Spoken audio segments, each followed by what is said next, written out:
Assalamualaikum warahmatullahi wabarakatuh. Selamat datang di channel MAS. Pada kesempatan kali ini kita akan membahas tentang dokumen apa saja yang harus disiapkan bagi teman-teman kita yang dinyatakan lulus pretest PPG 2019 atau seleksi akademiknya.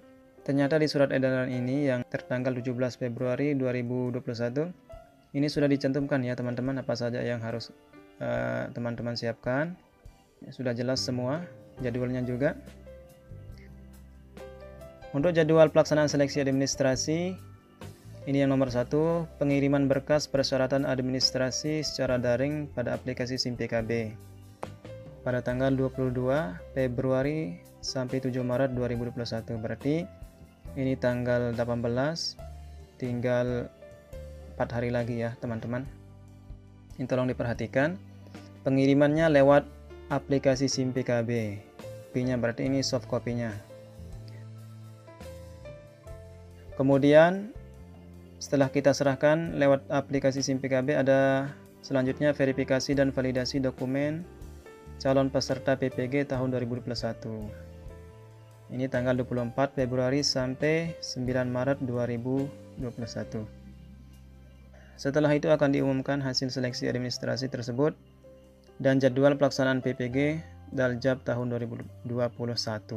Mudah-mudahan teman-teman lulus ya, soalnya kemarin berdasarkan pengalaman banyak juga yang gugur di seleksi ini karena banyak alasan, terutama bagi teman-teman yang honorer negeri yang banyak gugur di sini ya. Kemudian ada konfirmasi kesediaan. Bagi yang lulus akan diminta untuk konfirmasi kesediaan apakah memang bersedia untuk mengikuti workshop PPG ini secara daring atau tidak. Kemudian yang terakhir, setelah kita konfirmasi akan ditetapkan sebagai calon mahasiswa PPG Daljab tahun 2021, di mana kita akan dapat universitas ini tidak bisa kita pilih, sudah ditentukan dari pusatnya ya teman-teman. Saya mau di sini atau di sana itu tidak bisa, jadi sudah ditentukan dari sana. Kita harus siap. Jadi kadang-kadang ada teman-teman yang di Lombok dapat di Bali, dan juga sebaliknya ada yang di Bali dapat di Lombok, begitu. Jadi harus siap ya. Oke, selanjutnya administrasinya ini teman-teman. Yang pertama, persyaratan seleksi administrasi, persyaratan peserta. Yang poin A, guru di lingkungan Kemdikbud. Yang kedua, terdaftar pada Dapodik. Yang ketiga, memiliki InfoVTK. Yang keempat, masuk pada aplikasi Dapodik tersebut per 2015. Jadi kalau lebih itu enggak bisa ya. Kemudian memiliki kualifikasi S1, aktif pengajar 2 tahun terakhir, berusia paling maksimal 57 tahun, sehat jasmani dan rohani. Nah ini nanti dibuktikan dengan tes di rumah sakit biasanya. Apakah bisa di puskesmas? Sesuai dengan pengalaman kami kemarin, ini harus dilaksanakan di rumah sakit umum ya, rumah sakit milik pemerintah. Kemudian selanjutnya adalah surat bebas nafza, bebas narkotika, psikotropika, dan zat adiktif lainnya. Surat bebas nafza ini bisa dites di rumah sakit ya teman-teman juga. Nah bisa juga di kantor BNN, tapi ini jauh kalau bagi teman-teman yang ada di kabupaten. Kemudian yang terakhir adalah berkelakuan baik, ini bisa dibuktikan dengan SKCK. SKCK itu biayanya sekitar 35 atau sampai 50.000 ya, tergantung daerah masing-masing. Poin yang kedua, persyaratan administrasi. Nah ini yang paling harus diteliti teman-teman supaya nanti lolos di tahap administrasi ini. Yang pertama adalah hasil pindai atau scan ijazah S1. Ini harus asli ya, tidak boleh fotokopi. Boleh fotokopi cuman harus yang punya legalisir perguruan tingginya. Ini katanya kan, asli atau fotokopi yang legalisir perguruan tinggi. Bagi mahasiswa yang memiliki ijazah S1 dari luar negeri, itu harus melampirkan surat penyetaraan dari Ditjen Dikti. Kemudian yang kedua, yang B, hasil scan SK pengangkatan pertama asli atau fotokopi yang dilegalisir oleh Dinas Pendidikan Provinsi, Kabupaten atau Kota. Ini bagi PNS ya, SK pertama PNS.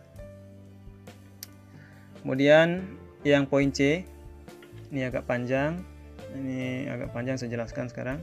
Hasil scan SK pengangkatan atau kenaikan pangkat 2 tahun terakhir 2019, 2020, dan 2020-2021.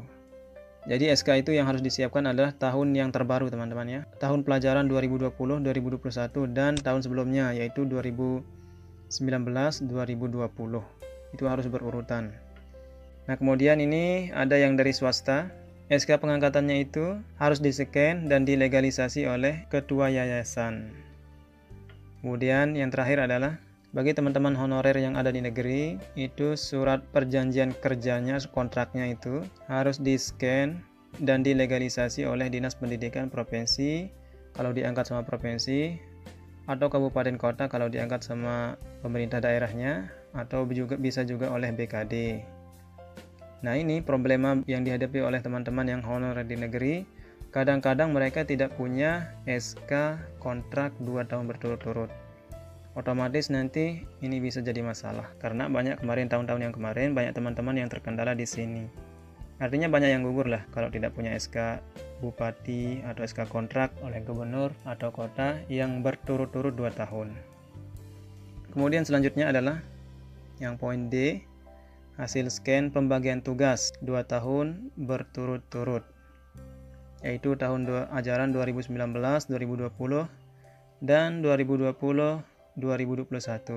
Ini caranya nanti begini ya teman-teman. Lampirkan dulu SK pengangkatan, kemudian diikuti oleh SK pembagian tugas semester 1, semester 2. Kemudian scan lagi SK pengangkatan yang kedua, nanti diikuti dengan SK pembagian tugas semester 1, semester 2. Begitu ya, selang-seling.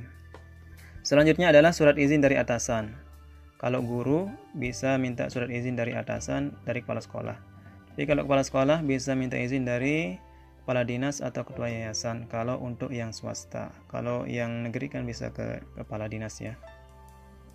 Yang terakhir adalah hasil scan fakta integritas dari calon mahasiswa bahwa berkas atau dokumen yang diserahkan dapat dipertanggungjawabkan keabsahannya yang dibubuk materai dan tanda tangan.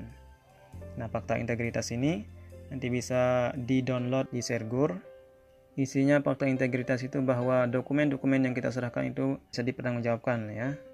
Oke, mungkin hanya itu. Mudah-mudahan bermanfaat. Terima kasih.